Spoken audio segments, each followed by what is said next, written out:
Super ওভারে quintal সার এক ছক্কায় মোট 12 রান তুলেছিল রংপুর রাইডার্স। এই রান ডিফেন্ড করতে নেমে বিদেশি জ্যাক চ্যাপেলের উপর আস্থা রেখেছিল মুজিবুর হাসান সোহাগ, কিন্তু অধিনায়কের আস্থার প্রতিদান দিতে পারেননি এই পেসার। প্রথম বলে ছক্কা হজম করে চ্যাপেল। সে 2 বলে যখন 5 রান দরকার, তখন পঞ্চম বলে এই পেসারকে আরো একটি ছক্কা হাঁকিয়ে ম্যাচের ইতি টানেন লিয়াম ডসন। গাইনায় টস জিতে আগে ব্যাট করতে নেমে নির্ধারিত 20 ওভারের সবকটি উইকেট হারিয়ে 132 রান সংগ্রহ করে হ্যাম শাপার।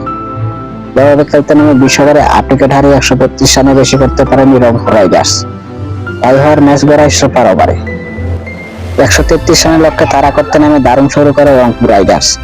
2 ওপেনার সৌম্য সরকার ও স্টিভেন টেইলরের উদ্বোধনী জুটি যোগ করেছে 40 রান। 12 বলে 20 রান করে টেইলর। আরেক ওপেনার সৌম্য সরকারের ব্যাট থেকে এসে 20 বলে 27 রান। তবে 2 ওপেনারে ফেরার পরে রানের গতি কমে যায়। কিনে নামা ওয়েন নেলসন 26 বলে করেন 15 রান। মুজিবুর হাসান সোহান ও কুইন্টেল সার উইকেটে এসে রানের গতি বাড়ান।